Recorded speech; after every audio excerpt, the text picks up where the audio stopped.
veut engager ces parties prenantes, quand on veut accélérer l'engagement de toutes les parties prenantes, qu'est-ce qu'il faut faire pour rendre cet ensemble plus intelligent et donc rendre tout ce qui était impossible possible? Qu'est-ce qu'on doit faire? On doit engager ces parties prenantes. Et l'engagement, c'est le sens, une direction, et la confiance, l'intelligence collective. Donc, j'ai remis mon premier article sur le sujet en 2013, juste avant de lancer le forum. Donc, on en parle. En 2013, personne n'en parlait, ou pas beaucoup.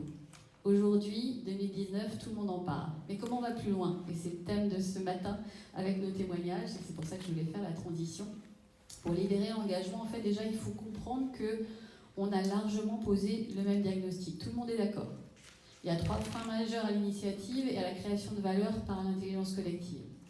Le premier, c'est les quarters. C'est cette pression du court terme. C'est ce nez dans le guidon. C'est on va plus vite, mais on ne sait pas jusqu'où. Et puis parfois, on peut se dire que peut-être ça va dérailler.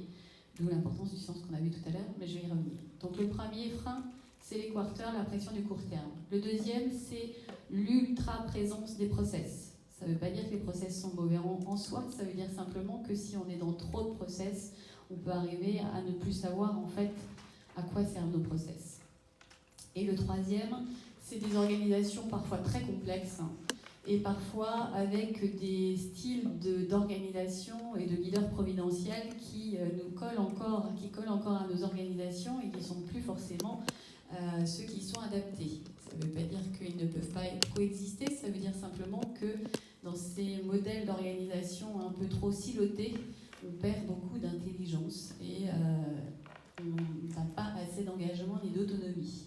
Alors, juste 3 clés. Je vais très vite pour laisser la place après à nos intervenantes.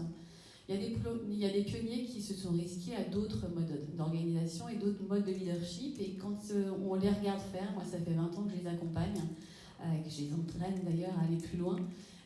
Quand on regarde, il y a 3 clés qui fonctionnent très bien pour accélérer à la fois les transformations, créer plus de valeur, donc agir plus sur l'intelligence collective dont Amy nous parlait tout à l'heure.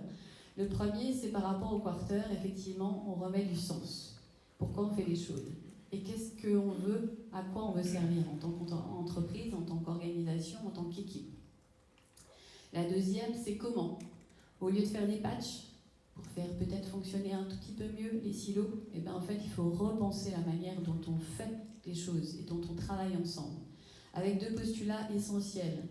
C'est la confiance qui génère la performance, alors qu'on vit dans un monde aujourd'hui qui est basé sur la performance qui génère la confiance. C'est-à-dire, si tu es performant, je vais te faire confiance. Nous, en fait, ça fait 20 ans que j'observe des choses différentes et à chaque fois qu'on remet la confiance au sens, et c'est ce qu'on fait à chaque fois qu'on fait un coaching d'équipe, on remet la confiance au centre des débats et à ce moment-là, la performance décuple et les idées décuplent. Deuxième chose, en fait, le collectif qui décuple les possibles. C'est exactement ce qu'on a fait, donc Émile en a très bien parlé, je ne vais pas recommencer là-dessus. Et après, sur le dernier sujet des organisations, au lieu de penser qu'un processus de changement doit travailler avec l'ensemble de tous les collaborateurs au même rythme, bien sûr, tous les collaborateurs doivent être impliqués. Mais par contre, si on cherche que tout le monde soit aussi impliqué dans le changement, en fait, on va démobiliser le 10%, alors selon les observations c'est entre 5 et 30, mais j'ai repris les termes du tipping point. On va démobiliser les 10% d'engagés qui vont beaucoup plus loin que la moyenne et du coup on va perdre cet élan-là et donc on va perdre la capacité de l'organisation à vraiment se transformer vite et bien, en profondeur. Ces 10%-là, il faut leur faire confiance, ils embarquent tout le monde après.